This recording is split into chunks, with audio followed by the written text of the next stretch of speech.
జ్వరం జబ్బు కాదు, వాంతులు జబ్బు కాదు, విరేచనాలు జబ్బు కాదు, తుమ్ములు జబ్బు కాదు. మనం 1-2 సార్లు విరేచనాలు అయిపోతే అయ్యో రామా అని పట్టుకొని తిరిగి ఇదేదో చేయాలి. జ్వరం, అయ్యో నాకు జ్వరం వచ్చింది. అథర్వ వేదాది ఉపవేద లాగా రావడం జరిగింది ఆయుర్వేదం. మనము ఇంట్లో మనం అస్సలు రెస్పెక్ట్ ఇయలేని ఒక్క వ్యక్తి ఉండే తల్లికి. మా ఇంట్లో ప్రతి ఇంట్లో తీసుకోండి, ప్రతి ఇంట్లో చూసుకోండి, అవసరమైనప్పుడు తల్లి కావాలి. మనకు ఒక్కరితో కోపం, ఇప్పుడు నాకు నీతో కోపం వచ్చింది అనుకోండి, కోపం ఎక్కడ ఉంది నాకు? Can you show me where my కోపం ఇస్ దిస్? దీంట్లో మామూలుగా చూపిలేం కానీ ఏదైనా వర్క్ విషయంలో చూపిస్తాను, అది వర్క్ అంటే నా యాక్షన్స్ లో వస్తుంది. కానీ కోపం is happening in my with in my body.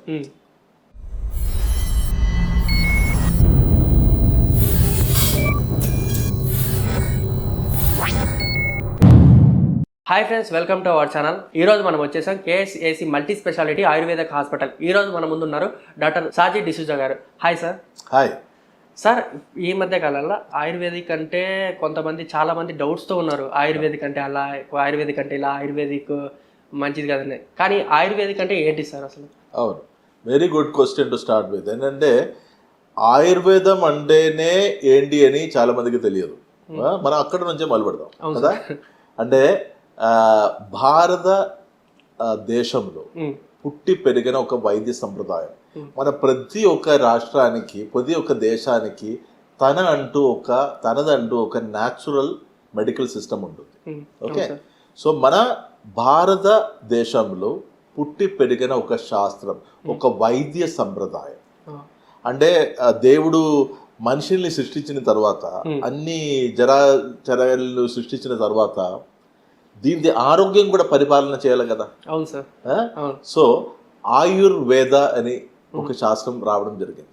So ఇది ఏంటంటే మన ఇదిలో ఇప్పుడు దాకా ప్రపంచ వ్యాప్తంగా మాన్యుస్క్రిప్ట్స్ అంటది, మనిషి రాసిన ఇదిలో ఉన్న భేదం అంటే నాలెడ్జ్. ఆ మనిషి రాసిన ఏదన్నా డాక్యుమెంట్ ఉంటే అది వేదం అన్నమాట. మన వేదం సామవేద, యజుర్వేద, ఋగ్వేద, అథర్వ వేద, అట్లా వేదాలు ఉన్నాయి. సో ఈ వేదాలే మనకి భారత సంస్కారంని మార్గనిర్దేశం కలిగి ముందుకు తీసుకుపోయింది. సో దానిలో అథర్వ వేదాది ఉపవేద లాగా రావడం జరిగింది ఆయుర్వేదం. సో ఆయుర్వేదంది ఆ పేరు మనం తీసి చూస్తే ఆయుర్వేదం. ఆయుర్ అంటే ఆయుష్, లైఫ్, మన లైఫ్, ప్రాణం. ఓకే, వేదం అంటే knowledge. So knowledge of life. ఎంత సూపర్ గా చెప్పింది తెలుసు, అప్పట్లో పేరు పెట్టిన వాళ్ళు ఆయుర్వేదం అని. మన నాలెడ్జ్ ఆఫ్ లైఫ్, ఆ ప్రాణానికి ఉన్న నాలెడ్జ్ వేదం అని ఆయుర్వేదంకు పేరు పెట్టడం. సూపర్ సార్, చాలా క్లారిటీ చెప్పారు. ఇప్పుడు దాకా ఆయుర్వేదిక్ అంటే ఇంత మీనింగ్ ఉందని తెలిసి నాకు ఇప్పుడు దాకా తెలియదు సార్. కానీ ఆయుర్వేదిక్ లో పంచకర్మ ఉంది. పంచకర్మ అంటే అందరూ మసాజ్ అంటారు, అది ఎంతవరకు నిజం? అది వేరే ఒక చాలా వండర్ఫుల్ క్వశ్చన్. ఏంటంటే చాలా మంది నా దగ్గర వచ్చిన పేషెంట్ అంటారు, నేను పంచకర్మ చేశానండి, అక్కడ పంచకర్మ సెంటర్ ఉంటుంది. వాళ్ళని కూడా తప్పని చెప్పి లాభం లేదు. ఎందుకంటే మన ఎక్కడన్నా ఆయుర్వేదిక్ హాస్పిటల్ బోర్డు చూస్తే అక్కడ పెద్ద పంచకర్మ సెంటర్ అని పెట్టడం జరిగింది. యాక్చువల్లీ పంచకర్మ అంటే శరీరాన్ని సాఫ్ చేయడానికి ఉన్న 5 కర్మాలు అన్నమాట. పంచ అంటే 5 కదా, కర్మ అంటే మన వృత్తి చేసే ఒక సంగతి. ఓకే, సో 5 రకంగా మనిషి శరీరంని సాఫ్ చేయడం కుదురుతుంది. అదేంటంటే తలకాయ లోపల, సైనస్ లోపల మనకి ఇప్పుడు ఎంటీ స్పేసెస్, తలకాయలు ఉన్న ఖాళీగా ఉన్న స్పేసెస్ కి సైనస్ అంటది. సో ఈ సైనస్ ని లేదా తలకాయ లోపల ఉన్న గెలీస్, మనకి వేస్ట్ లేదా దోషం ఏదైనా ఉంటుందంటే ఇది సాఫ్ చేయడానికి ముక్కులు మందులు వేసి అది నోట్లతో బయట తీసే ఒక ప్రాసెస్ కి నస్యం అని పేరు చెప్పడం జరుగుతుంది. నస్యం ముక్కు ద్వారా చేయడం, నాసు ద్వారా చేయడం కాబట్టి నస్యం అంటది. సో అలా చేసే సాఫ్ చేసే ప్రక్రియ ఒకటి నస్యం. ఓకే, ఇది ఒక్క పంచకర్మ. రెండవది ఏంటంటే మన అప్పర్ డైజెస్టివ్ ట్రాక్ట్. మనం తిండి పోయినప్పుడు డైజెస్టివ్ ట్రాక్ట్ 3గా ఇది చేయడం జరిగింది. అప్పర్ డైజెస్టివ్ ట్రాక్ట్ లో ఏదైనా దోషం ఇరికిపోయింది లేదా అక్కడ ఏదో ఉండి అది మనం మళ్ళీ పుల్లగా అయి అది ఏదైనా రకంగా రోగానికి దారి తీస్తుంది. సో ఇది అక్కడ నుంచి సాఫ్ చేయడం, అది దానికి వాంతులకి మందులు ఇచ్చేసి ఎమెటిక్ డ్రగ్స్ అంటది, వాంతులకి మందులు ఇచ్చేసి దీన్ని వాంతులు చెప్పేసి అది సాఫ్ చేయడం, వమనం అని. ఈ పేరు అన్ని సంస్కృత్, సంస్కృతం నుంచి వచ్చింది. మూడోది ఏంటంటే మధ్య గట్లు, మన మధ్య డైజెస్టివ్ సిస్టంలో ఎటు విధంగా దోషాలు ఇరిగిపోయింది, అక్కడ రకరకాల ప్రభావాలు చూపించడం జరిగే ముందే అవి సాఫ్ చేయడం, విరేచనాలు చేసి మందులు ఇచ్చి మనం మోషన్స్ ద్వారా సాఫ్ చేయడం. ఇవి కాకుండా లాస్ట్ గట్టు, మన మోషన్ పోయిన చోట అక్కడ ఉన్న క్యావిటీలో మనకేంటంటే ఏనల్ క్యావిటీ, అక్కడ లోపల చాలా మురికి లేదా మన మోషన్స్ అంటుకుపోయి అది అక్కడ మొత్తం ఇది చేయడము, ఆ కరెక్ట్ ప్రాసెస్ని క్లియర్ చేయలేకుండా ఉండిపోయిన సిచ్యువేషన్స్ ఉన్నాయి. దాన్ని మెడికేటెడ్ ఎనిమా అనేది అందరికి తెలుసు కదా, మెడికేటెడ్ ఎనిమా ఇచ్చేసి అది సాఫ్ చేయడం అనేది వస్తీ అంటది. 4 కర్మలు అయిపోయాయి. ఇంకొక కర్మ ఏంటంటే రక్తం ఎక్కడైనా గడ్డగట్టి గడ్డలు లాగా ఇలా ఉండి, ఇప్పుడు వెరికోస్ వెయిన్స్ అందులో, లేదంటే ఏదన్నా పుండు అట్లా రక్తం చెడిపోయి అక్కడ పుండు లాగా వచ్చి అలాంటి సందర్భంలో అక్కడ నుంచి ఆ రక్తంని సాఫ్ చేసిన, రక్తంని మోక్షణం చేసి, రక్తం మోక్షణం అని 5వ కర్మ. సో ఈ 5 కర్మసే పంచకర్మ. దీనికి మసాజ్ ఎక్కడ మసాజ్ ఎక్కడ ఉంది, ఇది ఎక్కడ ఉంది అంటే ప్రతి ఒక్కరు పంచకర్మ అంటే ఇంకా మసాజ్కి వెళ్ళాలా, మసాజ్ చేసి పంచకర్మ అంటే మసాజ్కి అనేది ఒక అలవాటు పడిండ్రు. ఎక్కడ చూసినా పంచకర్మ అంటే ఇంకేముంది, హెడ్ ఆయిల్ పెడతారు, బ్యాక్ పెయిన్ లో ఆయిల్ పెడతారు, మొత్తం చేస్తారు, అందరు వచ్చేసి ఈ థాట్ లో ఉన్నారు. కానీ పంచకర్మ అంటే ఇంత డీటెయిల్ గా చెప్పింది మీరే సార్. అదే ఇంకొకటి పంచకర్మకి పూర్వకర్మ అని ఉంటుంది. అంటే ఈ పంచకర్మ చేసే ముందు చేయాల్సినది. ఇప్పుడు ఊరికే ఒకరిని పెట్టుకొని ముక్కులు మందులు వేయలేము, దానికి ముందే వాళ్ళని ఏం చేస్తారంటే దానికి తయారు చేసి తీసుకొస్తారు. అలాగే ఇప్పుడు విరేచన చేసేప్పుడు టప్పుకైనా మందులు తీసుకోవాలి కదా, వాళ్ళకి ఒక టైం తీసుకుని వాంతులు చేసే ముందు అది ఒక ప్రాసెస్ ఉంది, పూర్వకర్మ అనేది. సో దీని పూర్వకర్మాలు మసాజెస్ రావచ్చు కొన్ని సందర్భంలో. దెన్ ఈ కర్మ అయిపోయినాక మళ్ళీ ప్రధాన కర్మ కూడా ఉంటుంది. ఇది ఇప్పుడు సాఫ్ చేయడం. అంటే ఆయుర్వేదంలో ఏంటంటే చికిత్స 2 విధంగా చెప్పడం జరుగుతుంది. ఒకటి శోధనం, మొత్తం సాఫ్ చేయడం. ఆ సాఫ్ చేయడం దానిలో మనం ఈ చెప్పిన పంచకర్మ వస్తాం. ఓకే. ఇంకొకటి శమనం అంటే ఉపశమనం. మనం ఏంటి కొన్ని పాలియేటివ్ మెడిసిన్స్ ఇచ్చేసి ఆ జబ్బుని కంట్రోల్లో పెట్టడం. ఓకే. ఇవి 2 ఉండదని ప్రధానంగా చికిత్సా పరంగా. ఈ 2 చాలా వరకు జబ్బులు ఈ శోధనలోనే క్లియర్ అయిపోతాయి. మన లైఫ్ లో ఏంటంటే మనం చేసిన వృత్తి పట్టే మనకి జబ్బులు వచ్చేది. బయట వాతావరణాలు కూడా రావచ్చు. ఇప్పుడు మన కోవిడ్ కానీ అలా వేరే ఏదన్నా దిక్కల్లి నీకు జబ్బు ఉండే, మీకు జబ్బు ఏదన్నా జలుపు ఏదన్నా ఉండదనుకో, నేను అండుకొని ఉండే అండు వ్యాధి లాగా రావచ్చు, అది బయట నుంచి. బాకీ ఎక్కువ శాతం నా లోపల ఉన్న నా ఆహారం, నా విహారం, నేను చేసిన వృత్తి, దీన్ని బట్టి నాకు జబ్బు వచ్చింది. ఓకే. సో ఎప్పుడు శరీరంలో ఒక కొట్లాడడం అనమాట, ఒక యుద్ధం జరుగుతుంది. ఏంటి, ఈ మన శరీరంకి లోపల వెళ్ళిపోయిన ఒక ఫారిన్ బాడీ, మనకు అవసరం లేని ఫారిన్ బాడీ, దీన్ని శరీరం ఏం చేస్తారంటే బయట తోసేయడానికి ట్రై చేస్తారు. ఇప్పుడు జ్వరం జబ్బు కాదు, వాంతులు జబ్బు కాదు, విరేచనాలు జబ్బు కాదు, తుమ్ములు జబ్బు కాదు. మనం 1-2 సార్లు విరేచనలు అయిపోతే అయ్యో రామా అని పట్టుకొని తిరిగి ఇదేదో చేయాలి. జ్వరం, అయ్యో నాకు జ్వరం వచ్చింది. జ్వరం ఎందుకు వస్తుంది? మా శరీరంలో మాకు పడలేని ఏదో వస్తువు పోయి ఇరికిపోయింది. సో బ్యాక్టీరియా కానీ వైరస్ కానీ ఫంగస్ కానీ లోపల పోయి ఇన్ఫెక్షన్ కి దారి తీస్తుంది. సో మా బాడీ టెంపరేచర్ పెంచి దీన్ని అక్కడ చంపేయడానికి ట్రై చేస్తున్నాడు. జ్వరం రావడానికి కారణం అదేనమాట. అది దాన్ని మనం ఏం చేస్తున్నాడు, ఇంటనే జ్వరం తగ్గిసేస్తున్నాడు. ఆ బ్యాక్టీరియా నీ కావాలని ఆడుకో, వైరస్ నీ ప్లాంట్స్ అన్ని చేసుకో. ఏ కర్మ ఇది అంటే ఇది తెలియకుండా. అలాగే ఇప్పుడు మనం ఎక్కడో బయట పోయి ఫుడ్ తిన్నాం, ఓకే, పడలేదంటే మనకి ఏమవుతుంది, మోషన్స్ కో వాంతులు. దీని ఎందుకు ఆపాలి? నీకు పడలేదు కాబట్టి కదా బాడీ అది బయట తోసేస్తుంది. నువ్వు కావాలంటే ఊరుకోవాలి, లేదా దాన్ని కొంచెం హెల్ప్ చేయాలి. వ్యతిరేకంగా ఎందుకు యాక్ట్ చేస్తున్నాడు? పాయింట్ ఇది మనకి. సో ఈ గొడవలు ఎప్పుడు మా బాడీ నాకు అవసరం లేనిది బయట తోసేస్తూనే ఉంటుంది. మనం చేయాల్సిన ఏంటి, ఆ బాడీకి అన్యాయం చేయొద్దు మినిమం. అంటే న్యాయం చేయడం అసలు లేదు, అన్యాయం చేయకుండా ఉండు, ఓకే కొంచెం దానికి సపోర్ట్గా ఉండు. ఇది ఆయుర్వేదం చెప్పింది. ఎంత మహత్ ఇది చెప్పడం జరిగింది. చాలా చెప్పింది.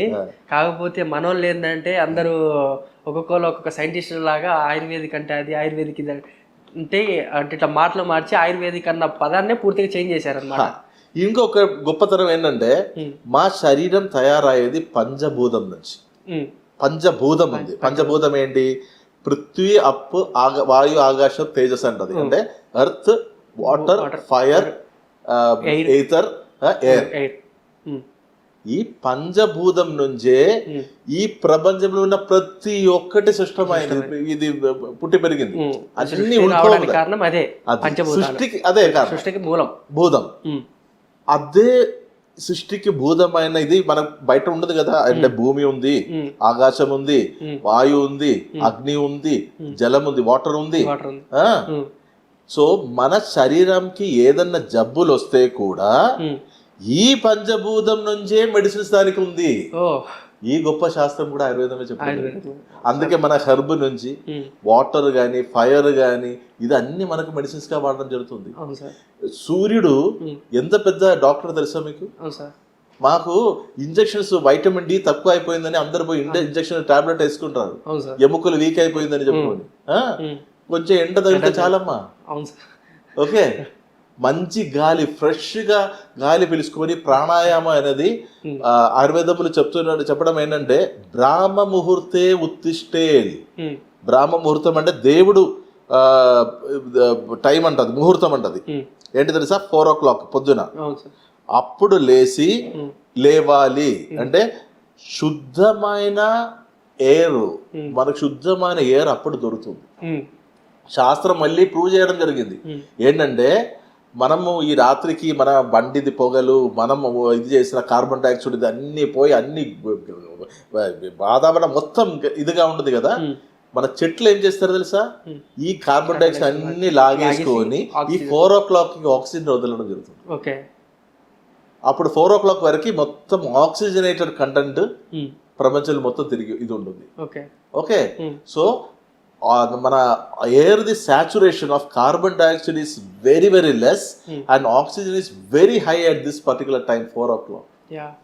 ఈ టైంలో లేచి ప్రాణాయామం చేయడం జరుగుతుంది. ఇది ఎప్పుడు మన ఈ మనుషులు అంటే 5000 years ముందని సంగతి ఆలోచించారు. ఈ 5000 years ముందు శరీరంలో ఎన్ని ఎముకలు ఉన్నాయి, శరీరాలు ఎన్ని మర్మాలు ఉన్నాయి, రక్తం సర్క్యులేషన్ గురించి. ఈ రోజు కూడా ఎముకలది డెఫినిషన్, ఎముక ఏంటి దానికి ఒక డెఫినిషన్ ఉంది కదా. అది అప్పుడు శాస్త్రములు సంస్కృతములు రాసి పెట్టినదే ఈ రోజు కూడా ఇంగ్లీష్ పుస్తకాలలో ఉంటుంది. ఓకే, ఇప్పుడు ఫాదర్ ఆఫ్ మెడిసిన్, ఫాదర్ అంటే తెలుసు కదా, అది ఉపయోగ ఎవరు మెడిసిన్ ఫస్ట్ ఇది చేసేది? చరక.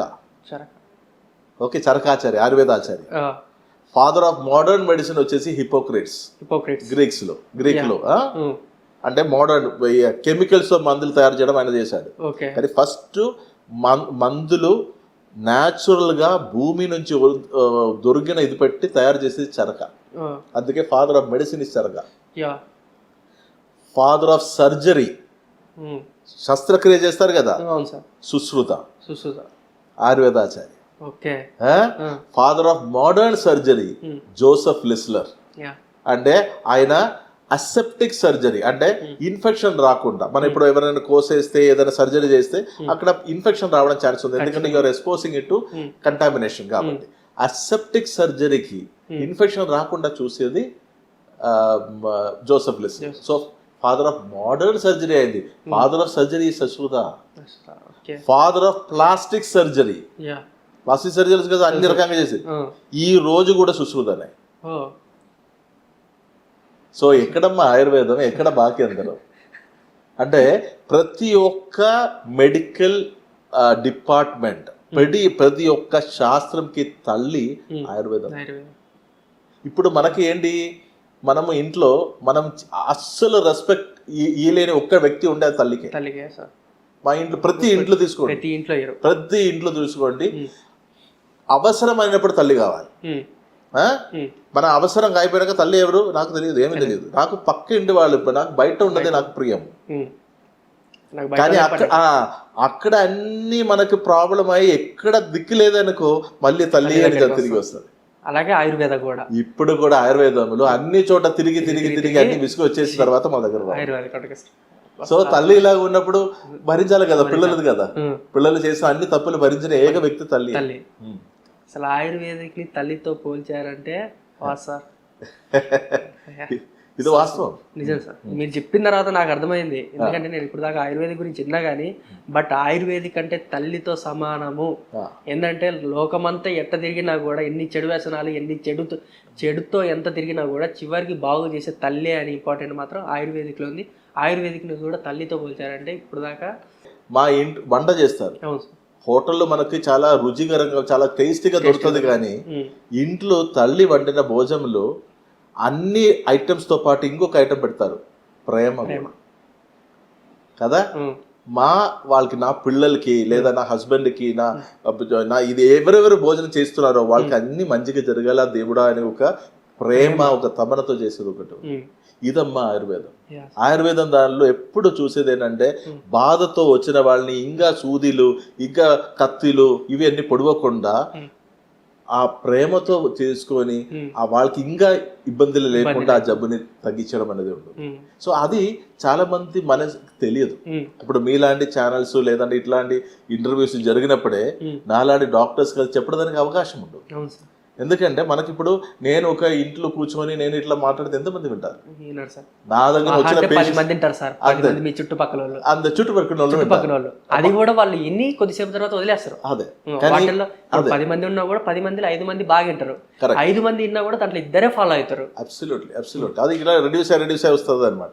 సో ఇలాంటి ఒక మీడియా ముందు కూర్చొని అంటే ఎక్కువ మంది వింటారు, ఎక్కువ మంది దాని గురించి అర్థం చేసుకుంటారు. KSAC multi speciality hospital last 20 yearsగా ఉంది. 26 years కూడా కంప్లీట్ చేస్తుంది. ఎందుకు స్పెషల్ సార్? ఇప్పుడు ఏంటంటే అమ్మా, ఫస్ట్ ఒకటి ఏంటంటే భారత సంస్కారం అన్నది మనం అన్నిటికీ చెప్తారు కదా, నాకు విదేశీ ఏమి వద్దు, భారతదేశంలో సాంప్రదాయాలన్నీ ప్రతి విదేశీలో ఉన్న వాళ్ళకి కూడా భారతదేశ సాంప్రదాయాలు కావాలంటారు. అంటారు. మన ఇంట్లో కూడా ఇప్పుడు మన ప్రతి ఒక్క రిలీజన్ చూడాలమ్మా, ప్రతి ఒక్క religious aspect, especially Hinduism, Indian religion అనేది. హిందూయిజం చాలా మంది రిలీజన్ అంటది. I will never say Hinduism is a religion. Hinduism is a way of life. ఎలా ఉండాలో అన్నది మన భారత సంస్కారం ఇస్ హిందూయిజం. ఓకే, దానిలో మనము ఎండాకాలం వచ్చినప్పుడు మనం ఉగాది వచ్చినప్పుడు ఉగాది పచ్చడి తాగుతాం. దానిలో చాలా మెడిసినల్ వాల్యూస్ ఉన్నాయి. తీపి, పులుపు, కారము, అన్ని టేస్ట్లు. అంటే ఆ కాలములు మనం అది తీసుకోవాలి. మా బాడీది ఇమ్యూనిటీ పెరగాలంటే అది కాలం ఉండదు. అదే ఆయుర్వేదం అమ్మా. మనం ఇంట్లో మామిడి ఆకులు కట్టి ఇది చేస్తున్నాం కదా, దానిలో ఏంటంటే ఆ టైంలో రాపోయిన ఇన్ఫెక్షన్స్ అన్ని ఆపుతాడు. మా ఇంట్లో వేప చెట్టుతో మనం వేపులు చెట్టు పెట్టుకొని ఇది చేస్తాం. వేపు is one of the best antibiotic, anti viral, anti fungal. 3 properties కలిసి ఉన్న ఇంకొక చెట్లు చాలా రేర్ గా ఉంటుంది. మా ఇంట్లో ఉన్న తులసి చెట్టు ఇస్ సచ్ అన్ అమేజింగ్. ఒక్క డాక్టర్ ఇంట్లో అవసరం లేదు తులసి చెట్టు ఉంటే. ఎంతమందికి తెలుసు తులసిది వాల్యూస్? ఓకే, అందుకే మన హిందూ ప్రకారం తులసి చెట్టుని మనం పూజ చేస్తున్నాం. అలాగే మన ఆయుర్వేదంలో కూడా ఒక మెడిసిన్, ఒక చెట్టు నుంచి ఒక ఆకులు తీసుకోవాలంటే ఆ ఆకులు ఈశాన్యం, నార్త్ ఈస్ట్ డైరెక్షన్ ఉన్న ఆకులే తీసుకోవాలి. బెస్ట్ ఎఫెక్ట్ అంటే దానిలో మెడిసిన్ వాల్యూ ఎక్కువ ఉంటుంది. అంటే ఈ భూమిది మనం ఇప్పుడు వాస్తు శాస్త్రం చెప్పింది కదా, అన్ని శాస్త్రమే. సో నార్త్ కి ఒక ఇది ఉంటుంది, మన మ్యాగ్నెటిక్ పోల్ ప్రకారం ఈస్ట్ కి సన్ రైస్ అలా నుంచి వస్తుంది. సో సన్, ప్రతి ప్లాంట్ కి సన్ కావాలి. సన్ తో ఉన్న వ్యవహారంలోనే ప్లాంట్ బెస్ట్ ఎఫెక్ట్ ఇవ్వడం జరుగుతుంది. సో అటు ఫేస్ చేసిన ఆకులకే పవర్ ఎక్కువ, మెడిసిన్ వాల్యూ. ఓకే, సో ఇవి చెప్పేది కూడా ఆయుర్వేదం. మీరు ప్రతి ఆకులు అక్కడ నుంచి నార్త్ ఈస్ట్ ఉన్న ఆకులు తీసుకొచ్చి మెడిసిన్ వాల్యూ టెస్ట్ చెక్ చేయండి, వేరే దిక్కులు ఉన్న మెడిసిన్ ఆకులు తీసి టెస్ట్ చేయండి, రెండుకు తేడాగా ఉంటుంది medicine value, medicine power. Okay, so ఈ అంత సూక్ష్మంగా అణుగా పోయి శరీర శాస్త్రంని అర్థం చేసుకొని చేసిన ఒక ఇది ఆయుర్వేదం. అలాగే ఇప్పుడు మీకు మోకాలు నొప్పి వచ్చింది, మనం అందరితో నొప్పి నొప్పి నొప్పి అని పోయి నొప్పికి మందు మింగుతారు, కానీ అక్కడ నొప్పి జబ్బు అయినా నొప్పి అనే పేర్లు ప్రపంచంలో ఒక జబ్బు లేదు. ఒప్పుకుంటారా? నొప్పి అనే పేర్లు there is no disease by name pain. Pain is only a symptom, ఒక లక్షణాలు. వాపు కానీ, పెయిన్ కానీ, మన ఏంటి తిమ్మిరి కానీ, మండ కానీ, ఇవి అన్ని లక్షణాలే. దీని వెనకాతలో ఒక జబ్బు ఉంది. ఆ జబ్బుని వేరు నుంచి పాడు చేయడము ఆయుర్వేదం చేస్తాడు. పైకి ఉన్న లక్షణాలని దాచిపెట్టడం కాదు.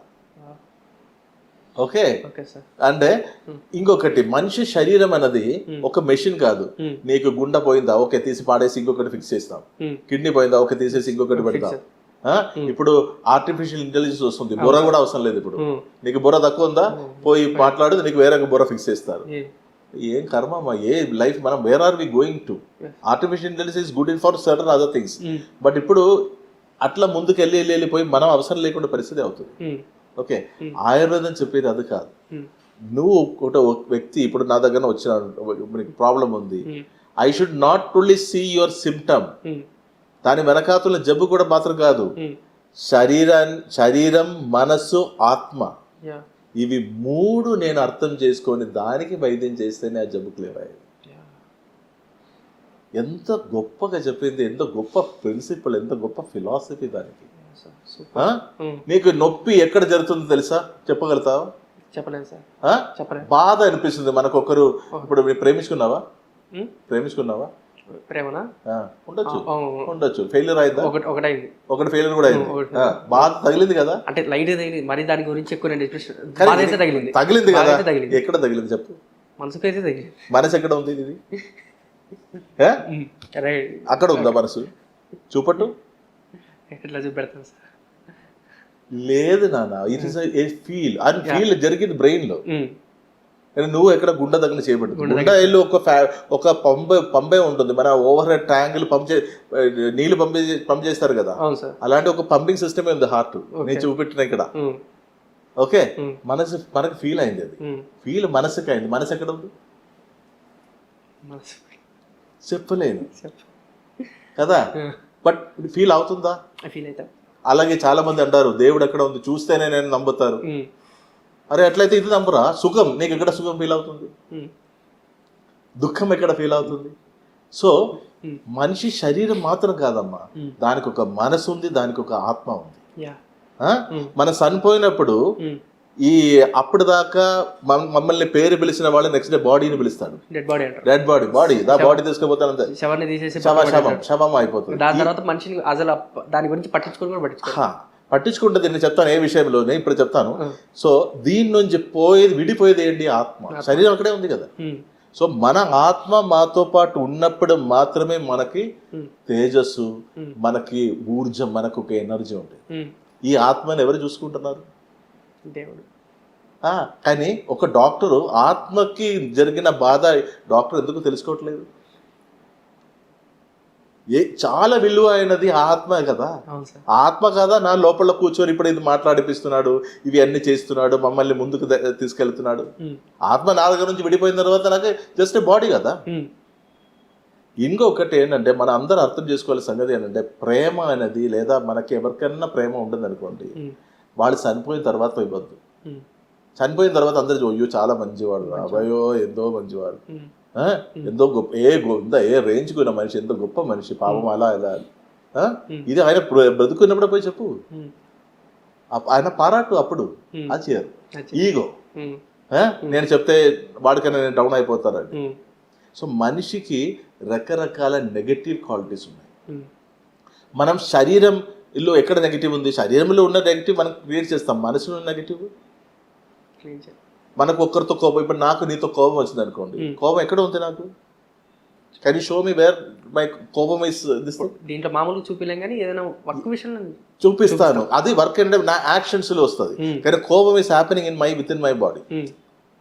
ఆ ఫీలింగ్ అనేది నాలోనే కదా ఫస్ట్ వచ్చేది. అవును సార్. ఇప్పుడు ఒకరి బూతులు తిట్టాలంట, ఆ బూతులు నా బ్రెయిన్ లో ఫామ్ అయి వస్తుంది, వీడిని ఇట్లా పిలుస్తాను, ఓకే, అప్పుడు నా బుర్రనే నా మనసే కదా ఫస్ట్ చెడిపోతుంది. అవును సార్. ఇది అందరు ఆలోచిస్తే అందరు మంచి వాళ్ళు అయిపోతారు. అంటే మమ్మల్నే చెడు చేస్తే మనకి నెగటివ్ థింగ్స్ వస్తుంది. First we have to become negative. మనల్ని మనం చెడు చేసుకోవడం వల్లే ఇదంతా అన్ని. సో శరీరము, మనసు, ఆత్మ చెడు చేయకుండా చూడమని చెప్తూ ఐఎమ్ సైనింగ్ ఆఫ్. అంటే ఆయుర్వేదం లాంటి సైన్స్ లో మనసు ఎప్పుడు చల్లగా ఉండాలి. మనం ఎప్పుడు ఆశీర్వదిస్తారు కదా, చల్లగా ఉండాలి, మంచిగా ఉండాలి. సో మమ్మల్ని దోహించిన వాళ్ళ గురించి కూడా మన నెగటివ్ ఆలోచిస్తాం. పోనీ అది ఓకే, వాళ్ళు చేయని, వాళ్ళ గురించి నెగటివ్, మన ఎవరి గురించి ఏది నెగటివ్ ఆలోచిస్తే కూడా ఫస్ట్ మా మనసులోనే వస్తుంది. మా మనసే ఫస్ట్ నెగటివ్ అయిపోతుంది. నెగటివిటీ భరించుకొని ఎన్ని రోజులు పోతాం? మనకి ఇంకొకటి, మీకు సొంతంగా ఏముంది చెప్పండి? అంటే ఎలా సార్? ఎలాగ అయితే కూడా సొంతంగా ఇది నాది అని మీకు చెప్పగలుగుతున్నది ఏముంది? ఏం లేదు సార్. ఏం లేదు. ఉంది ఒక విషయం, ఒకటైతే ఒకటి ఉంది. మా పేరెంట్స్ విషయంలో ఇది నా సొంతం అన్న విషయంలో ఉంది, అంతే తప్ప నాకేం. నీకు వేరే అన్నదమ్ముడు లేదా? ఉన్నారు. అవన్నీ వాళ్ళు కూడా సొంతం కదా. సార్ ఒకటి సార్ ఏంటంటే, ఒకసారి బ్లడ్ రిలేషన్ కూడా కొన్ని రోజులు అయిన తర్వాత అది ఎట్టలతో తెలియదు. బట్ పేరెంట్స్ విషయంలో అలా కాదు కదా సార్. వాళ్ళకి పేరెంట్స్ కదా మీ పేరెంట్స్, నీ అన్నకి పేరెంట్స్ కదా. కరెక్టే. నీకు సొంతం, నీకు మాత్రం సొంతం అని నేను అడుగుతున్నా. నాకు మాత్రం సొంతం అంటే ఫ్యూచర్లో వైఫా? Wife should be somebody's daughter. వాళ్ళు కూడా సొంతం కదా. Wife can become my mother. Correct. నా సొంతం అంటే నా బాడీలో ఉన్న ఆర్గాన్స్. అది కూడా నీది కాదు. ఒకవేళ అది వేరే ఎవరికైనా డొనేట్ అయిపోతే, లేదా నువ్వు చనిపోయిన తర్వాత మన భూమికి వెళ్ళిపోతే, లేదా కాలిచి అది మొత్తం ఇదిగా అయిపోతే, అట్టయితే నేను చేసే మంచి పనులే నా సొంతం కాదు. మనకు ప్రతి ఒక్కరికి సొంతం ఎన్ని చెప్పడం అంటే మన సమయం. దేవుడు మనకు ఎన్ని రోజులు ఆయుష్ ఇచ్చిందో ఆ సమయం మాత్రమే మనది. ఆ సమయం మన ఎలా వాడుకుంటుందో అది మన ఇంటెలిజెన్స్. అందుకే ప్రేమ ఉన్న వాళ్ళు ఎప్పుడు అడిగేది ఏంటంటే, నీ టైం నాకు ఇవ్వు అని అడిగేది. వాళ్ళకి సొమ్మొద్దు, కారు వద్దు, ఏమీ వద్దు, నాతో కొంచెం టైం గడపండి, నాతో ఉండండి. అర్థమైందా? అంటే మనం ఎవరితో ఎక్కువ టైం గడుపుతున్నారో వాళ్ళే మనకు ప్రియురాలు. అది తల్లి కావచ్చు, తండ్రి కావచ్చు, వైఫ్ కావచ్చు, లవర్ కావచ్చు, మన ఏదైతే కూడా. సో మనకు ఉన్న ఇన్ని రోజుల టైం మనం ఎవరితో గడుపుతున్నాం, ఈ టైం మాత్రమే నీకు సొంతం. అర్థమైందా? అది పెద్ద ఫిలాసఫీ. ఆ టైంని మంచిగా వినియోగించాలి, అది ఎవరికి ఏమి ద్రోహం చేయకుండా ఉండాలి, ఆ టైంని మ్యాక్సిమం మంచిగా వాడుకోవడం అనేది లైఫ్లో చూసుకుంటే ప్రతి ఒక్కరికి హ్యాపీగా ఉంటుంది. మనకు ఎట్టు విధంగా జబ్బులు రావు, వస్తే కూడా త్వరగా క్లియర్ అయిపోతుంది. థ్యాంక్ యూ సార్, ఇలాంటి మంచి ఇన్ఫర్మేషన్ మా ఛానల్ చాలా చాలా థ్యాంక్స్ సార్. మై ప్లెజర్ అండి. So all the best to Nakshatra Media and people like all these people and the entire viewers. I wish you all good luck and good health. అంటే నిజమైన ఆరోగ్యం ఏంటంటే కేవలం జబ్బులు లేని ఒక్క సమయం మాత్రం కాదు. That means health is not a mere absence of disease. It is a total well-being of body, mind and soul together. శరీరం, మనసు, ఆత్మ అన్నీ కలిసి హాయిగా ఉన్న ఒక అవసరం, ఒక సిచ్యువేషనే హెల్త్ అన్నది. అలాంటి ఒక హెల్త్కి చిన్న ఒక వాలంటీర్ లాగా, చిన్న ఒక సోల్జర్ లాగా నిలబడడం జరిగింది ఇప్పటిదాకా. ఇంకా కొనసాగుతూ ఉంటున్నాం అని మీకు అందరికీ మాట ఇస్తూ సెలవు తీసుకుంటున్నాం. Thank you.